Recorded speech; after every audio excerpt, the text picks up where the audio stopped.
Businesses spend lots of money on lots of things. One of the biggest expenses, of course, is salaries. And the question is, how do you optimize salaries? How do you give people a salary in a way that actually get them to perform the most? And it turns out that as important as this question is, people know very little about it. And this question came to the forefront, of course, with the 2008 recession, when we realized we're paying really high bonuses to people who didn't seem to be performing all that well. And the question is, what is the relationship between bonuses and performance? So we decided to examine this empirically. Right? So if you had a plot and you say, what is the relationship between how much money you pay and how people perform, there's a couple of possible relationships. The first one is a linear relationship. The more you pay people, the better they will do. And that means that just offer people really high bonuses, they will be motivated to do fantastically. Another possibility is that there is the diminishing return. The more you pay, the more people want to do, but they actually max out at a certain level, and then the improvement is quite low. But we actually thought that the relationship might be slightly different, which is that as the rewards get really high, stress might overwhelm the motivation. So here's what happened. Imagine that I offered you $100,000 to be really funny in the next 10 minutes.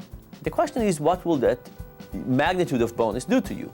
It would definitely make you want to perform well, but could you? Well, we decided to test it out. We basically created an experiment in which people were assigned to either a regular bonus condition, a high bonus condition, or a very high bonus condition. So the task basically lasted an hour and included multiple tasks like creativity and problem solving and memory and stuff like that. And you could get either a salary that is equivalent to 1 day of labor, if you did all of them well, or half of it if you did half of them well. Or you could get assigned to getting 2 weeks of salary. Or you can get assigned to 5 months of salary. So you had these bonuses, either 1 day, 2 weeks, or 5 months. And the question is, how well did people perform? Now, there was no question that as the amount of bonus increased, people's desire to perform better increased. But what happened to actual performance? It actually went down. Right? Now, why? What happened is that money is a two-edged sword. It's a motivator and it's a stressor. It makes us to really want to work well, but we can't. Another key to this mystery came from another experiment. In this particular experiment, we had 2 tasks. One task was a very mechanical task. People just had to alternate 2 keys. And another task was a mathematical task in which they had to add 2 numbers to 10.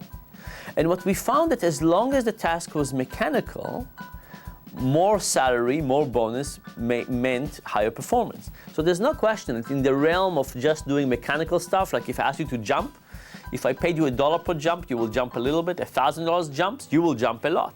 So in the realm of simple mechanical stuff, more money means more performance, higher bonuses.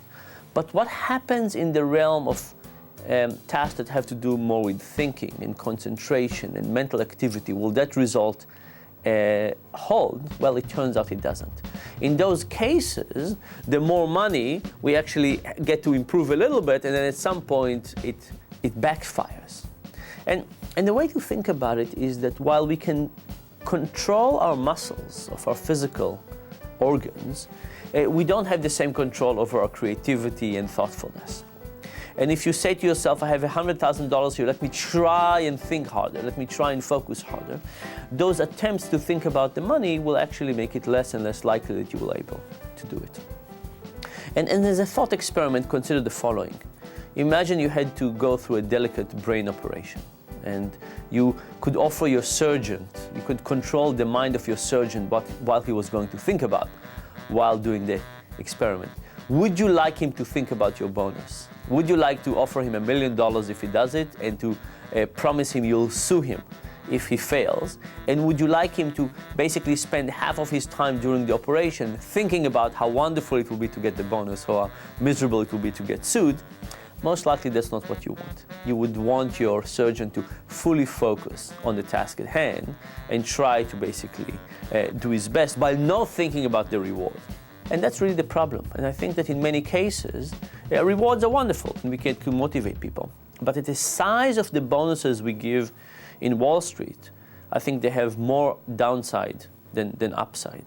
They are so big. You know, if 80% of your compensation comes from bonuses, these are such big bonuses, they could actually undermine your ability. They could get you to think continuously about the bonus and therefore perform much worse.